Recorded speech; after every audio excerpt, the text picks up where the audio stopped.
We are recording this podcast on the lands of the Wurundjeri people of the Kulin Nation. We wish to pay our respects to elders past, present and emerging, and extend our respects to any Aboriginal or Torres Strait Islander people who may be listening.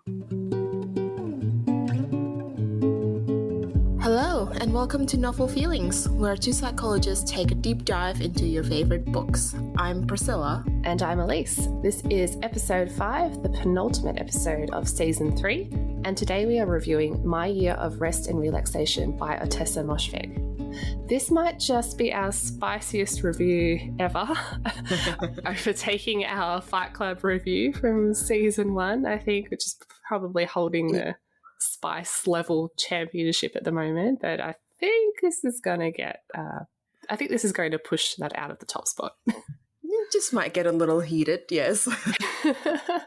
But more on that later. Yes. In case you are new to the podcast, as usual, we'll post our book club discussion questions to our website, novelfeelings.com, where we keep all of our detailed show notes. To keep up to date with us, remember to follow us on social media. We are at novel_feelings everywhere. Our reading challenge is up on the story graph and Instagram. Thank you to everyone who's been adding books to the prompts. It's really nice to click into a prompt and see. Definitely. And we're probably overdue for an update of how we're going as well. So maybe we'll post something to Instagram in the next couple of weeks. Yes. I'm like, how is my reading going? I may have fallen off the bandwagon again a little bit, but we shall see. Yes, we will indeed. And we will announce our November book at the end of the episode, so stay tuned. But first, hey, Priscilla, how would you rate your week on a 5-point scale? I've been trying to think about this. I would say, I guess, 3 out of 5 nights of overtime. It's just there's just been a lot of work, or am I just not working efficiently enough? Because I always end up with like, oh no, I have to finish this case notes, or oh my god, this email that I have to reply to. It sounds stressful anyway, and I hope you get some downtime soon, whatever that might look like. Thank you. What about you, Elise? How would you rate your week on a 5-point scale?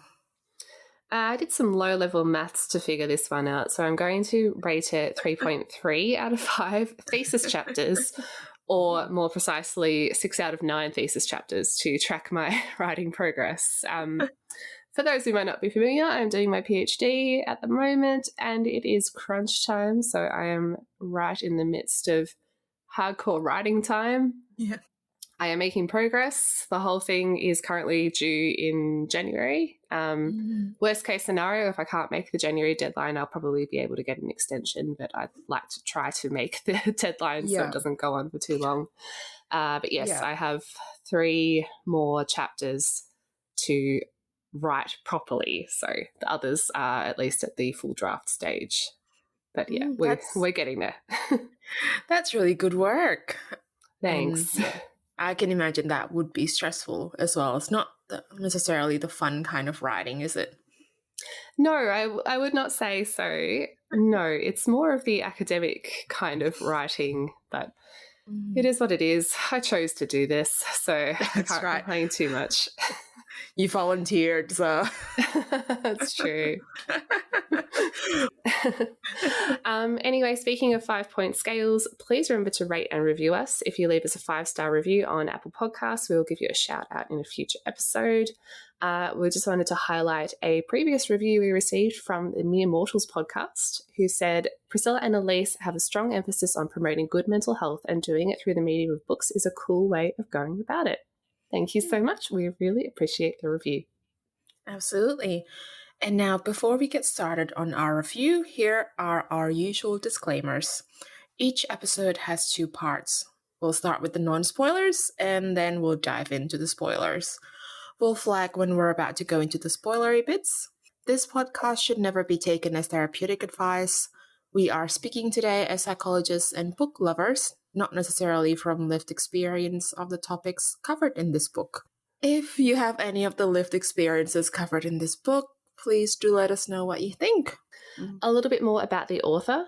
So Ottessa Moshfegh is a fiction writer from New England. Eileen, her first novel, was shortlisted for the National Book Critics Circle Award and the Man Booker Prize and won the PEN/Hemingway Award for debut fiction. My Year of Rest and Relaxation, the topic of today, Death in Her Hands, and Lapvona, her next 3 novels, were New York Times bestsellers. She's also the author of the short story collection Homesick for Another World and a novella, Maglue. She lives in Southern California. And here's the summary of the book. A novel about a young woman's efforts to duck the ills of the world by embarking on an extended hibernation with the help of one of the worst psychiatrists in the annals of literature and the battery of medicines she prescribes. Our narrator should be happy, shouldn't she? She's young, thin, pretty, a recent Columbia graduate, works an easy job at a hip art gallery, lives in an apartment on the Upper East Side of Manhattan paid for, like the rest of her needs, by her inheritance. But there is a dark and vacuous hole in her heart, and it isn't just the loss of her parents or the way her Wall Street boyfriend treats her. It's the year 2000 in a city aglitter with wealth and possibility. What could be so terribly wrong? Many things it will turn out. Why did we choose this book? This is a best-selling novel with a lot of buzz around it. I think the young kids would call this a TikTok book or a TikTok sensation. I'm not on TikTok, so I'm not on BookTok. So I don't really understand, but sure. This was also recommended by our friend Amy as part of another book club that we're a part of. And I thought it would be interesting to cover since, well, we knew it was going to be covering prescription drug use / misuse. And I was fascinated by the quote unquote worst psychiatrist in the annals of literature. So yeah, that's why we thought we'd dive into it. I didn't really know a lot about this book before I started. So now I do, and we will talk about it shortly. Yes, we will. Here are some content notes for today. We are going to talk about prescription drug use, bad psychiatrists, depression, unhealthy friendships and sexual relationships, privilege, escapism and avoidance, and September 11 attacks. So please only listen today if it feels right for you. Now we will start part 1, our non-spoilery discussion and review. First of all, we're going to talk a bit about the first half of the book in this section, so the setup for the novel, the main characters, and a little bit about the main character's background. The main character is not named, so what should we call her? The narrator, the MC, the protagonist? The MC. All right, That's how I refer to her in my head. That's fine. All right, our MC / main character.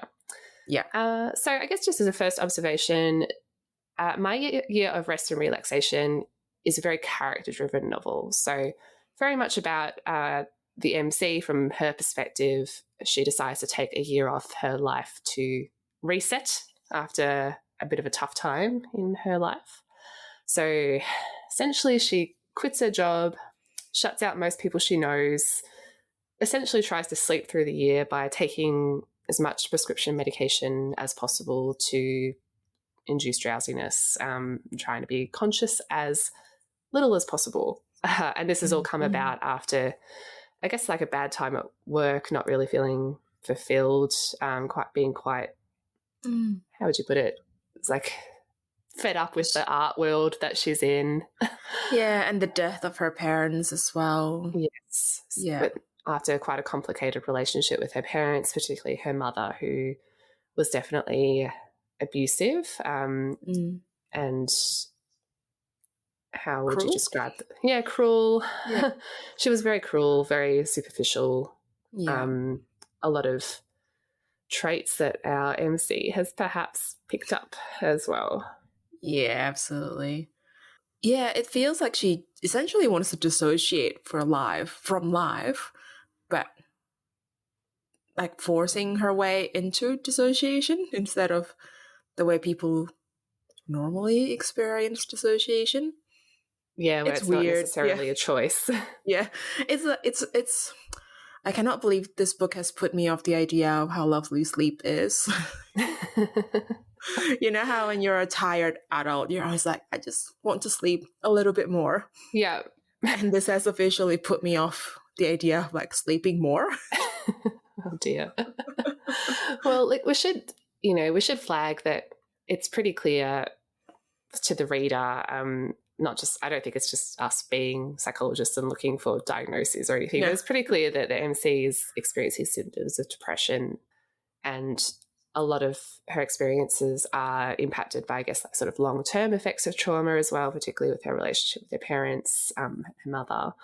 But some of the symptoms that the MC has of depression, I'd say probably fall more into the feeling numb category and the feeling nothing category, rather than sort of feeling sad and that sort of depressed mood side of things. It's more about wanting to avoid the feelings that she's having, if any, and sort of leaning into that numbness and that feeling nothing and avoiding reality because of the pain of everyday existence. And there's definitely the loss of pleasure or loss of motivation that can come with depression as well. She just doesn't seem interested in anything anymore. Yes, and it's right there in the title of the novel. She's going to take a year off, a year of rest and relaxation and reset and see what happens at the end of it. And the way she chooses to do this is through sleep. Should comment as well that oversleeping can be a symptom of depression as well, symptoms of hypersomnia. Some people experience insomnia, so have trouble sleeping. For her, it's more the other way around, so sleeping much, much more than usual, being tired and fatigued all the time, but also wanting to keep sleeping and wanting to sort of perpetuate that as well. And it's also linked with her feelings of, I guess, attachment to reality. So there was a quote in here as well, I see. So this is how I knew the sleep was having an effect. I was growing less and less attached to life. If I kept going, I thought I'd disappear completely, then reappear in some new form. This was my hope. This was the dream. So yes, hibernating with the idea of something good coming at the end of it. Yeah, and also avoiding her emotions. I think, I can't remember the quote, but she was talking about how she had an emotion and then she got tired because the emotion was so unbalancing, I suppose. Yes. Yeah. And so there are certainly, valid representation here of depression, but I just don't like her. It's just I find her so cruel and so unrelentingly nasty, especially towards the second half of the book. Yes, I agree. And like, she's a very judgmental character. She's very superficial and vain as well. And yeah, her interpersonal style with others, if it's not outwardly nasty, it's also inwardly nasty. The way that she perceives, so thinks about other people, and the way that she treats other people is quite horrible throughout the book. And look, she does have some sympathetic elements. We can see how her experience of trauma from her mother and some of the elements of her pretty unhealthy / gross relationship with the Wall Street boyfriend Trevor can contribute to how she thinks and feels. But that doesn't necessarily make her a three-dimensional character. No, it doesn't feel, how do I put it? It's like there's no shred of, this is not the right way of put it. It's like she's almost not human because of how horrid she is. Like there's it's over the top. Yeah, it's like there's no flicker of my friend is grieving her her mother, for example, or I can't say any more without this going into spoiler territory, but there's just like there are moments where I would think that it would stir something sympathetic from her towards her best friend, like the only person in her life really. But there was none of that. And I think like, I know she's intended to be that way, but why? I just, what did I say to you? I am not interested in her as a character. Yes, I think that's just it. I have a lot of thoughts on this subject, and I'm not like the most idealistic reader in the world. I do like light and fluffy stuff. I like a heartwarming story, but I also sometimes read darker things. I've read plenty of psychological thrillers, crime fiction, unlikable protagonists, anti-heroes. I've read books like A Clockwork Orange, for example. I don't mind like horror movies and so on. Like, I don't think that a main character has to be likable or moral to be interesting. But there was something about this particular character that just put me off, and I found it quite difficult to read her perspective as the story went along. Yeah, we will go into more of that later in the star ratings, I think. Otherwise, we'll get all of our thoughts out of the way. I know. Immediately. Yes. But I did just want to make a comment about her choice to use prescription medications as part of her year of rest and relaxation. And look, just to flag that as psychologists, we are not medical doctors. For those who are not familiar, there's not an overlap between being a psychologist and a medical doctor. You could potentially study both, but we don't have that training. So we can't talk about medication a lot. We can only talk about it at a very high level. And I guess I should mention that most people who experience addiction to prescription drugs do not choose to rely on them. There are a lot of very real issues with overprescribing, not sharing enough information about side effects and risk of addiction, for example. But a lot of the times it's not a choice. It's just something that unfortunately does happen. People might slip through the cracks and so on. From the flip side of that is that prescription medications can be useful for helping manage things like depression and insomnia, as the MC experiences. But best practice involves a combination of approaches, not just relying on medication. So, for example, it might be a combination of medication and therapy that might be recommended, like an evidence-based therapeutic approach. We're going to talk about the psychiatrist shortly, but I guess where am I going with this? I suppose I just don't want readers to come away from it thinking that prescription medications are only used by wealthy people who are trying to abuse the system. There are pros and cons of medications, but there's definitely more nuance than that. Yes, and it can certainly be handled much more responsibly from both sides, I think. Yes, I agree. And there is stigma around taking medication for mental health too. So I don't want people to believe the stereotypes about prescription meds. It's very, it happens all the time, I think. And like you said, prescription medications have their place in mental health treatment. It just has to be balanced and, done responsibly. Absolutely. Yeah. Anyway, so I'm sure we're going to be coming back to the MC soon. I think we're both holding back because spoilers.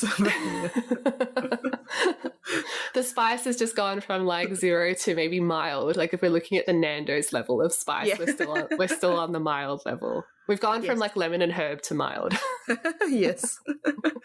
Well, let's chat about Riva, who is the MC's only friend, who is treated very poorly by the MC throughout the book. So it's a very one-sided friendship where Riva is the only one, I guess, sustaining it in any way. Yeah. She's the person who's reaching out, putting effort into checking on the MC, seeing how she's going, and just maintaining that friendship in any really. And I think we should flag as well that that's not just because the MC is depressed or embarking on this hibernation. From the history that we get, this seems like a pattern in their friendship since the beginning, really. Yeah, definitely. And I feel like the MC struggles to maintain or to bother to form any sort of meaningful friendships as well, which is, I can understand why people might not want to spend a lot of time with her considering how she treats other people. So it does seem to be a bit of a pattern where she's just pushing people away. But why does she even keep Riva around? I guess she must serve a purpose in her life. Probably the only person who's checking on her or aware of what she's doing. So I suppose there might be almost a safety mechanism in there to have one person who checks in on you. Or maybe it's because Riva doesn't go away.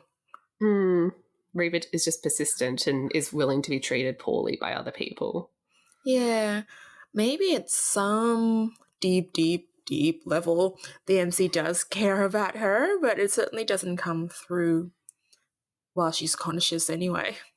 So I think she does some things while she's under the influence that would make us think that she cares at some level, but yeah, the way she talks or thinks about Riva is really bothered me. Especially as Riva is dealing with grief at the death of her mother as well. And I'd say the MC has extremely little sympathy for what Riva's going through and just sees her grief as being an annoyance, if anything. Yeah, I hate the way Riva is treated by the narrative as well, but we'll get to that in the spoilers. Yes. I will say that it is an interesting contrast between what we see of Riva's grief for her mother compared to the, I suppose, more complicated grief that the MC feels for her mother after her mother's death because of that abusive relationship. And, you know, one thing the MC is dealing with is not being comfortable selling the family home, for example, even though there's only really negative memories that are attached to it, that sort of unwillingness to sell it. There's a bit of a contrast there that is mildly interesting, I suppose. Yes, absolutely. Yeah.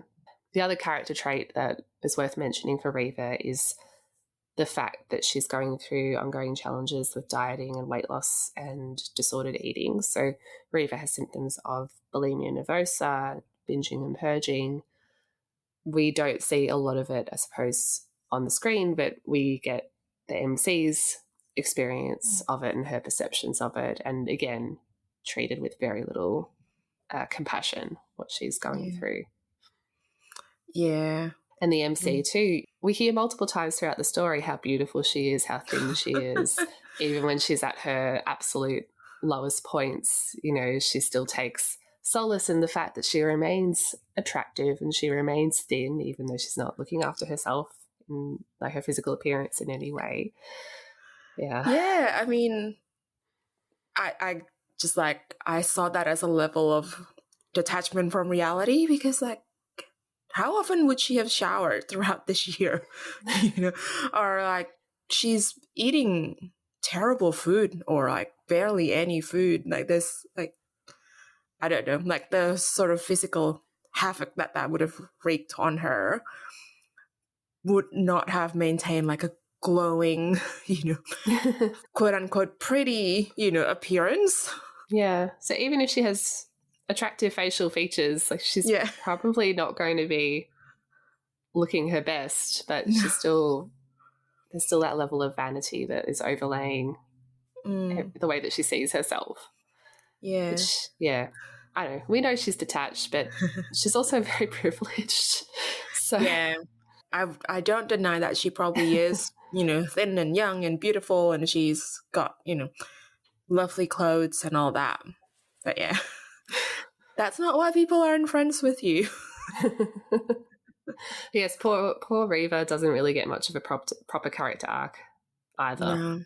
No. But we'll come back to Riva in the spoiler section. Yeah. All right, let's chat about the character that I want to say bothered us the most. I was less bothered by the psychiatrist than I was by the MC, but for different reasons. Yes, I think maybe not bothered, but like the most like cartoonish character in this book. Yes, that's a good way to put it. Yeah. Dr. Tuttle. So the psychiatrist that the MC seeks out to get a constant barrage of prescriptions of everything she can get her hands on, really. So why is she one of the worst psychiatrists in the history of literature? Well, she's not practicing evidence-based medicine. She prescribes first and thinks second, if she thinks at all. She lacks, I guess, a modern understanding of psychology and psychiatry. She forgets things about the MC, including some really big details of her life. Just really lacks any kind of person-centered approach. I think the line that stuck out in my head is that she was like, this is not by far the worst thing she said, but she was like, anxiety is directly proportional to your level of education. I think I was like, is that why I'm anxious? Like, no, I'm sure that's not it. Just too educated, obviously. Yeah. And again, like, we know the psychiatrist is purposefully written as a bad psychiatrist. Like, there's no way that the author is writing this psychiatrist pretending or thinking that this is how most psychiatrists act. No, I think, that's why she feels very cartoonish, and in that way, not, like, I don't get outraged about the poor representation of mental health professionals, because it's like, this person surely does not exist to this extent. Like, I'm sure there are psychiatrists who lack understanding of the nuances of mental health. Oh, yeah. Yeah, absolutely. Lack that sort of person-centered approach and forget things. But there's just a level to Dr. Tuttle that's just wow. Yeah. And I don't know, she's just a kind of combination of the worst possible characteristics that you can get in a mental health professional. At one point, she picks up the phone while she's on the toilet. Yeah. It's just so over the top. I know. And she just, I think the first time the MC called her, she was like, are you from the CIA or the FBI? Or, and then she listed all of these organizations. So I think the MC stuck with her for this reason, that she's not a very good psychiatrist who's not going to care about how the MC takes the medication, and she would just keep writing prescriptions. Yeah, it was definitely on purpose. The MC kept seeing her and, lying to her as well, like constantly lying about how she's feeling and what her symptoms are, and changing her own story to make herself seem more, I guess, sympathetic at times. Not that it really mattered. I feel like Dr. Tuttle would have just prescribed her anything she wanted and then thrown in some experimental drugs while she's at it. Yeah. But she also fails to pick up on the MC's lies to try to get more prescription medication as well. So I don't know. I mean, mental health professionals aren't mind readers, but I feel like the MC's stuff was very over the top, that if this were real life and Dr. Tuttle had any shred of professional competence, I feel like there would have been some alarm bells that were going off. Yes, surely. But also, it's just like, how do you forget that your patient's mother is dead after being told 4 times? Yeah. know, I might forget if, when a child client has gone to camp and I'm like, oh, when's camp happening? Last week, that sort of thing. But I wouldn't forget if they've lost their parent. Yeah, I know, right? Anyway. Okay, so yes, I guess those 3 are probably the only real main characters. There are a couple of secondary characters as well, but we'll weave them in as we go through. But what did you think about the structure of the book? So this book has a combination of flashback chapters and the chronological year of the year of rest and relaxation.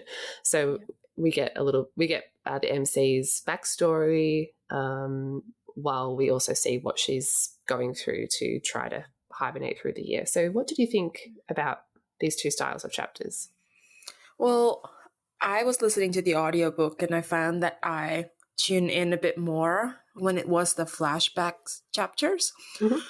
I think they were just more interesting because they shed some light on why the MC is the way she is. And I thought, ooh, depth. character. So this is why she's like this. I like having that understanding and seeing the dynamic of the family in which she grew up. But even then, even her parents felt like caricatures to me at times. Yeah. And I guess to an extent, you only see them through the MC's eyes, and she doesn't have a great understanding of them, probably because of the way they treated her. So I don't judge those chapters as harshly, I guess, as I do the chronological year. Yeah, fair enough. Yeah. What about you? Which one did you prefer? Yeah, similar. I found the flashbacks a bit more interesting than the present day part. I mean, the novel, it doesn't really have much of a plot. It's very character driven, which normally doesn't bother me too much. But I guess in this instance, I didn't really find either of the chapters to be particularly engaging. The flashbacks a little bit more, I'd say. Anyway, I went in with high hopes, I should say that as well. I'm like, this is a really popular book for a reason, right? And yeah, anyway. Completely dashed. So keeping it brief and without spoiling the second half, did you learn anything from the book and how did it make you feel? Hibernation isn't useful for humans, I guess. I think in the beginning I was just a bit meh. And then as it went on, I was like, why do I care? Why should I care about this? And then there were moments where I actually went, well, that is crossing a line, and I would have DNF'd this if it wasn't for this podcast. Yep. Yeah. Yeah. Okay. Fair enough. What about you? Yeah, I don't really feel like I learned anything from the book. It just made me feel frustrated. Yeah. All right. So let's just do our reviews and star ratings, I think. Yep. We've got opinions. Yes. All right. So, yeah, in case you haven't gathered it yet, I didn't really like this book. I gave it 2 out of 5 stars, which I think is my lowest rating yet. Though I have a tendency to have more middling ratings. It's very rare for me to rate something 1 star or 5 stars. So this is just my tendency. So, okay, I give it a little bit of credit for its depiction of depression, trauma, and privilege, detachment, avoidance. And I did get a little bit of a giggle out of some of the moments with the psychiatrist. I don't know, I just feel like a lot of the novel was just trying to shock the audience for the sake of it. And again, like, this might have been on purpose. There was one line I wrote down or highlighted in my Kindle, I guess technically, talking about the performance artist who's one of the secondary characters in the book. Where is he a performance artist? I don't know. The artist. Yeah. shock artist. Yeah. He wasn't interested in understanding himself or evolving. He just wanted to shock people, and he wanted people to love and despise him for it. His audience, of course, would never truly be shocked. People were only delighted at his concepts. He was an art world hack, but he was successful. He knew how to operate. And there's a later line of, maybe they understood, in fact, that beauty and meaning had nothing to do with one another. So I guess it's the point of the book that there is no point. That's just shocking for the sake of it. So very meta, well done, I guess, but it's just not for me. That's the end of it. How about you? I think I'm sort of the opposite of you in that I can go extreme with my ratings. So I'm quite more generous with my 5 stars. But I gave this one a 1 out of 5 stars. I did not like it. Like, yes, you know what? If it was intentional, this book was not for me, and I'm happy to admit that. You know, like I said, I would have DNF'd this at multiple points of the book if I didn't have to have an informed opinion about it. And it's just, I think I'm a bit different. I am more, I don't know if idealistic is the word, but I like being able to relate to characters. Yeah. And yeah, I don't think that characters have to be likable, but I think they have to be compelling in some ways. Yeah, I agree with that. Yeah, and we've spoken about this off mic, but I kept comparing this to Yellowface by R.F. Kuang because we both had just finished reading that before we started this book. And I really loved Yellowface. I gave that one a 5 star. So, I loved it too. It's so good. Everyone go out and read Yellowface. Yes. And the main character is also really unlikable. Like, it was really hard to read what she was doing at different points. And I think I've messaged you in our book club that I literally had to put the book down because I was cringing so hard at something. But that was the only thing that kept, that gave me pause about the book. Other than that, I wanted to know and I wanted to follow this character, even though she did not grow as a character. She just kept repeating the same mistakes. But there was a narrative arc to it. Yeah. And I guess the narrative arc also, I don't know if this is just me and I like a sense of justice in a story. It just sort of, that arc made sense. Whereas here, I got to the end and I was like, what was the point of all this? And again, if, like you said, if the point is that there is no point, well, again, not the book for me. That's not why I engage with art. That's not why I engage with literature. Exactly. I read it for the characters, and I wouldn't have minded a character-driven book if the characters were interesting. And I also want to say, I saw this quote from a review on Goodreads that linked to The Guardian's piece about this author's other novel, Eileen. And this is the quote. When I asked Mosvek about the reception of the novel, she rails against those who want to know in this juicy way why I have written such an unlikable character. I just want to say, how dare you? We live in a world in which mass murderers are re-elected, she says. Yet it's an unlikable female character that is found to be offensive. It's sexist and idiotic. I just would like to say I would have disliked this book as well if the MC was a man. It's not about the gender, it's about the character. Yeah, I don't think it's anti-feminist of us to dislike this book. I think our feminist values have been demonstrated in this podcast so far. Yeah. So if you're questioning us, maybe go back and listen to some of our other episodes. Exactly. I really struggle with this portrayal of someone who clearly has a lot of trauma and who is struggling with major depression as someone who is absolutely nasty. Like, I think I can't remember which book we talked about this in, but being in the head of someone who is depressed is really difficult, and it's not easy to live with, but it doesn't make you a cruel person. Someone with depression might be a bit more self-focused because that's what, your capacity is quite reduced when you have depression. And it can give you a negative filter as well. And sometimes if you're going through a period of depression, you might be, or a lot of mental health concerns really, like you might be not have relationships with people in the same way, like your interpersonal style might be effective. But that's different to the level of nastiness that the MC experiences. Yes, and how we talked about Riva, and Riva was the only one sustaining the friendship.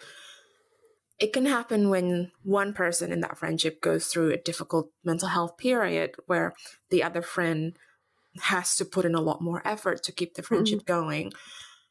And that's not, I guess the fear of someone with depression or anxiety is that, oh my God, my friends hate me and they all think I'm abandoning them, when really I don't have the capacity to nourish this friendship right now, but please stay around. Yeah.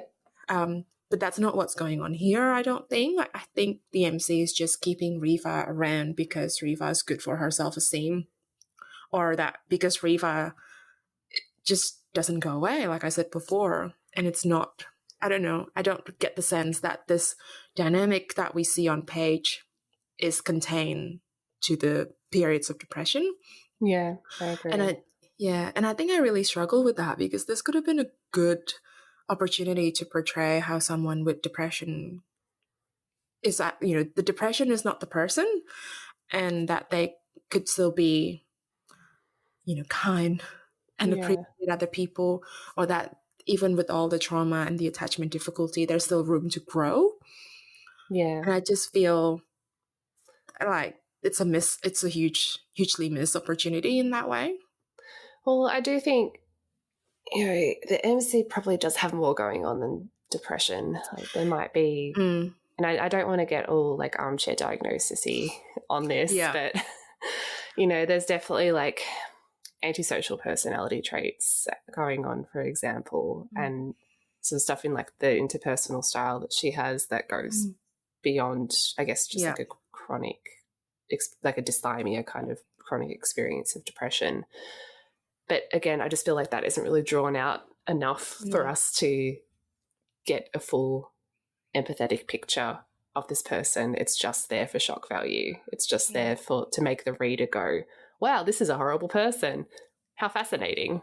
Yeah. I don't know. Yeah, like even if it's not personality disorders, there's definitely complex trauma and like ongoing in some capacity. And it just could have been done better instead of just in a shocking way. I agree. Yeah, this is going to be a dangerous book club meeting, hopefully. with our other book club. Oh, no. Yes. All right, well, the spice has gone up to medium, I think. What is the Nando's rating? I feel like it goes hot and then extra hot. Okay, let's go into our spoiler section and go up the spice level 1 to 3 points more. How about we start with chatting about Infirmitorol? Yes, so Infirmitorol, I think that's how you say it. It's a made-up drug, so we don't know how to say it. It is how you say it because I listened to the audiobook. All right, good to know.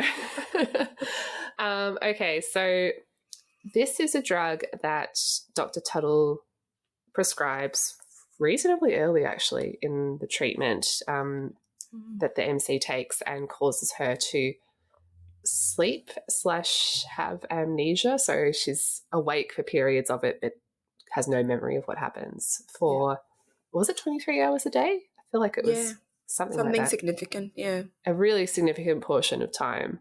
And so earlier in the book, she takes it occasionally and sort of goes through a period where she takes it a bit, but it scares her and she doesn't really like it. She wants more of the classic, knock me out kind of hibernation rather than doing bizarre things while she's sleepwalking type of hibernation.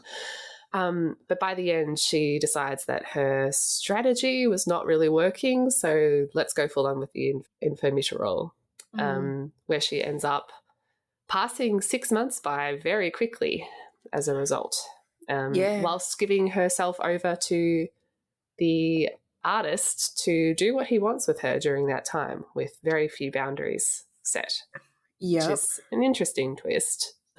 Yeah, I think the Infirmitorol also kind of quote-unquote ruins her for other medications, so I think that was part of the reason that she sort of gave in to the Infirmitorol, because nothing else was kind of working to the capacity that she wanted.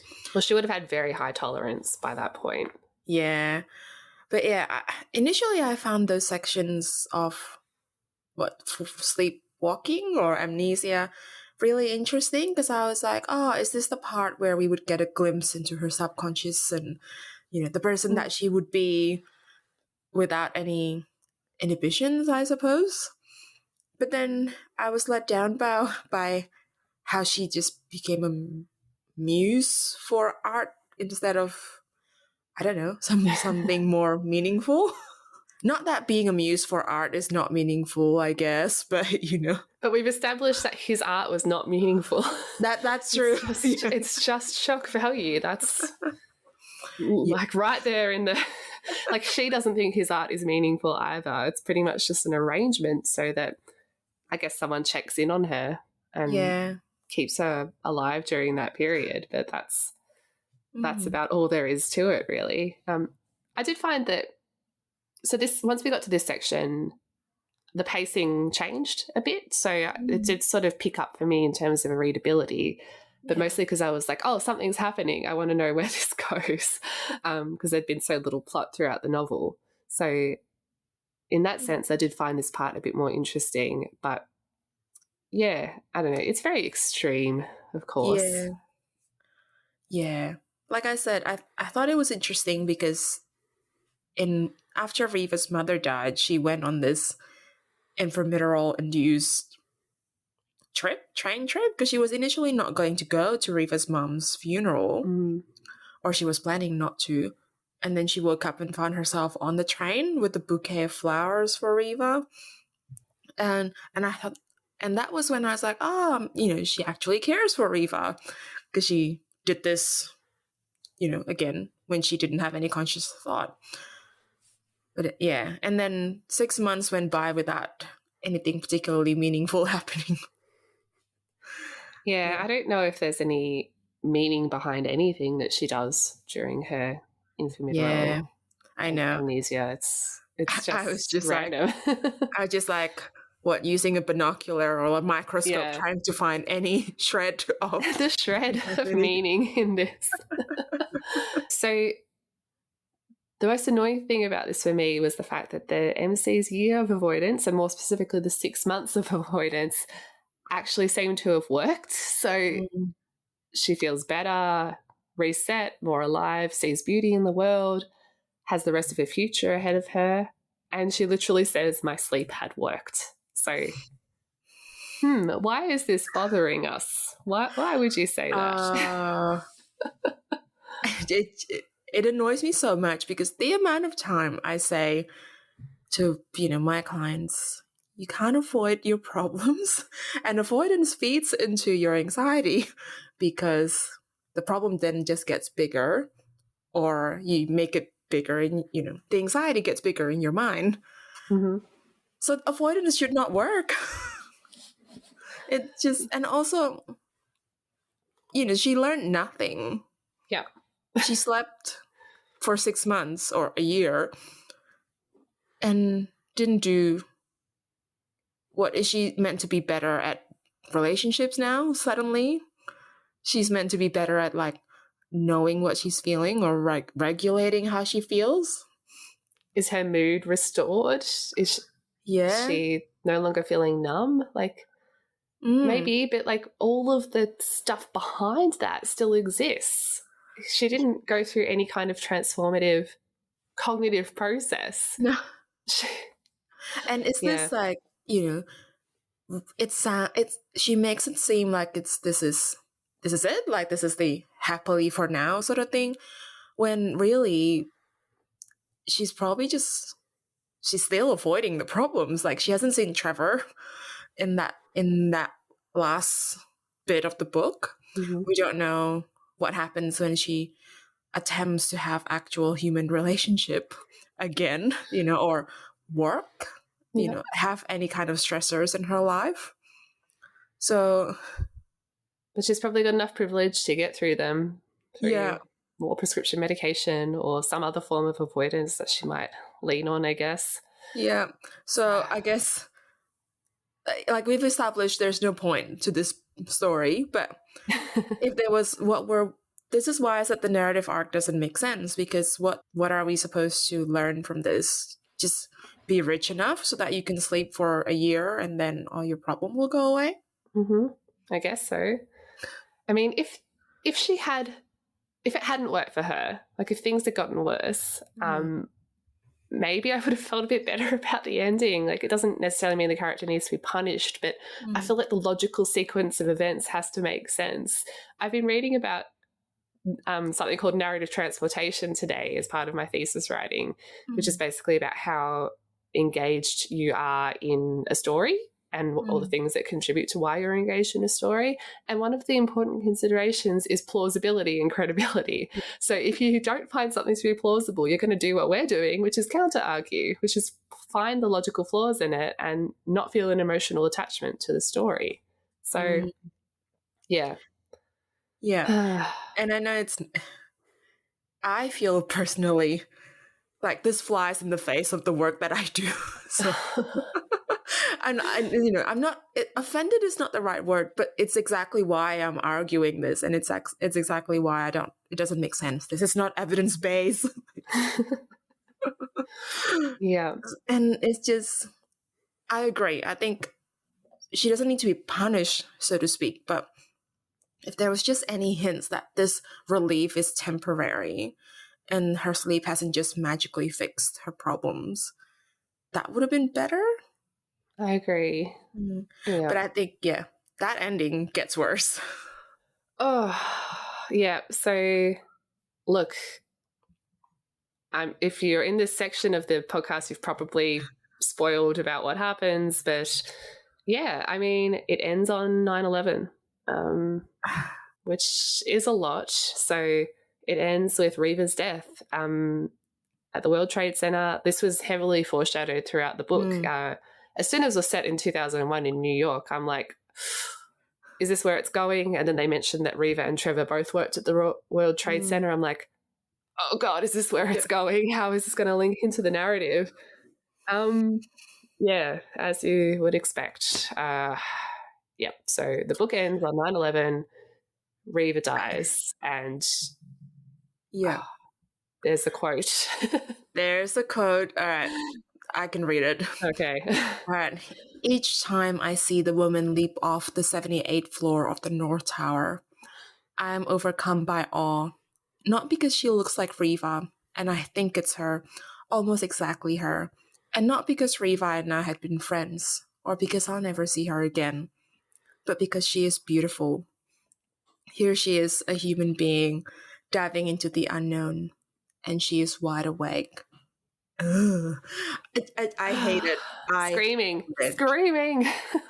I just... Why? It's... I think I messaged you and I was like, this is horrible. Like, what is the... Like, again, why would you compare the MC story to one of the most tragic things that have happened in recent history? Yeah. So I'm like, what is it supposed to indicate? So either we're supposed to agree with the MC that you're the most alive when you have to make a horrendous choice, which is gross because you should not be applying that to a tragedy like 9/11. And or you're not meant to agree with her and you're supposed to understand that the MC is so self-centered that she takes away something positive like this from 9/11, in which case still gross. Yeah, because it feels like it was set in this time period just so it will end on this tragedy so that it can have this ending. Yeah. And there are so many other ways to say you can be wide awake in other settings. You know, you can dive into the unknown in some other ways. Yeah. You could go overseas. You know, pick up your entire life and start over, and you can feel wide awake then. Why? Like, and it's even worse because this is her best friend, right? Or it's supposed to be Reva, or it looks like Reva, and she has this reaction. Yeah, it's not. I hate to use the term like a normal grief reaction because there is no such thing as a normal grief reaction. Yeah. But this is so wildly outside of what a person would feel at a human being, a fully formed three-dimensional character would feel if they witnessed their friend dying in this kind of tragedy. That it just, again, if we are not supposed to agree with the MC, if we are meant to look at this as being a very self-centered moment, it makes her so outlandishly cartoonish that I cannot take it seriously as an ending. Yeah, and also it doesn't help that earlier in the book, the MC, you know, she woke up, could not find any of her medications, and because Reva had been in the apartment the night before, immediately flew into a rage about how Reva was trying to save her by confiscating all of her medications. She went into Reva's apartment, like called her and was like saying really horrible things, and there was this line about how if she was saying if she walked into this apartment and found Reva's body, she would have just walked out. That was one of the points where I would have DNF'd because I was like, this is horrible. And also I have stopped relating to this character completely. But then, so it feels like this just highlights how callous she is. Mm-hmm. And again, is that the point? It's meant to be a poignant ending, but it's not that. Maybe my 2 stars should go down. By the end of this, like, no stars. There's all those like Amazon comments or Goodreads comments or anything with a 5-star rating where the minimum rating's 1 star. There's always a bunch of comments that are like, should have been no stars. I give this less than 1 star if I could. That's me. All right. Okay, so we didn't like the book. We normally have a favourite moments section here, which is tricky today. I did write down I did write down one interaction which made me mildly amused when Dr. Tuttle said to the MC, meditation has been known to cure insomnia in rats. And a few paragraphs later, the MC asked, how did they teach the rats to meditate? See, even now I'm not like laughing at it again. I'm just like, yeah, that was mildly amusing at best. And that was about all. Yeah, I've got nothing. A very brief favourite moment section for today. Yes. Yeah, I'm like, a part of me is like, oh, you're being too harsh. But I'm also like, nah, we just talked about the worst ending. Yeah. Okay. Yeah. All right. Shall we talk about our book club discussion questions now that we finish our review? All right, so we are going to post some questions to our website over the next couple of weeks. So if you've read the book, please join in the discussion by leaving a comment on our show notes, on our blog post, or on Instagram. So question 1, does a novel have to involve meaningful character growth for you to feel invested? Question 2, the MC is obviously meant to be written as an unlikable character.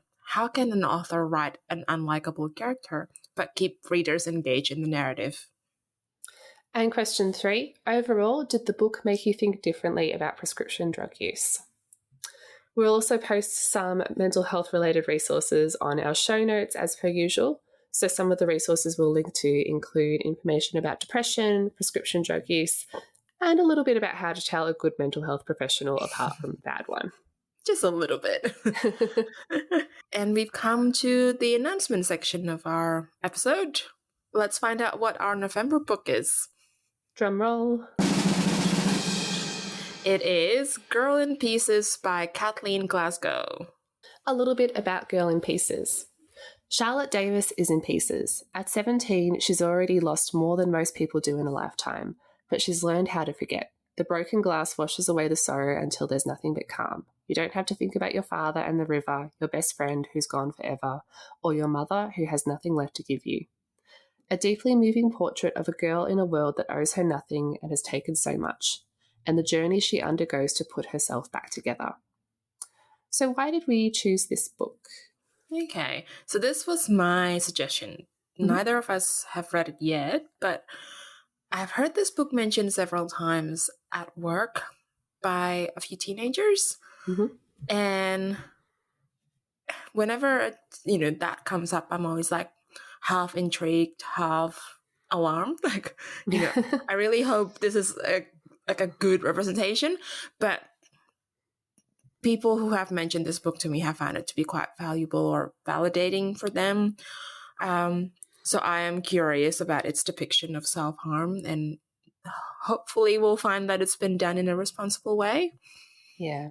I've seen some writing that's compared this to Girl Interrupted, which is one of the, I guess, most well-known books about, I guess, like inpatient treatment and young women in crisis, I guess, to put it really broadly. So another book I haven't read, but I've watched the movie multiple times. Yeah. So I'd be very curious to compare those two storylines and see if this is the modern Girl Interrupted, like some people have said.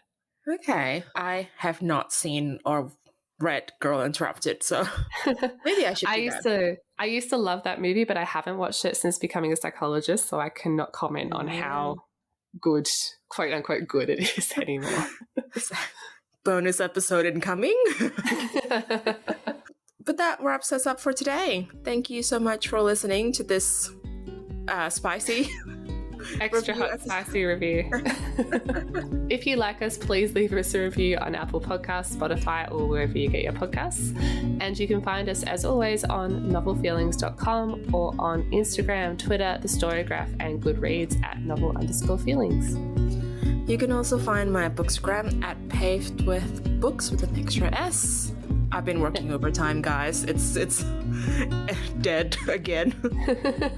It will be alive. It will rise from the dead. It always does. Yes, it's just the phoenix. It's the cycle of the phoenix. All right. Thank you so much for listening, everyone. Hope we can catch you in November for Girl in Pieces. See you later. Yeah.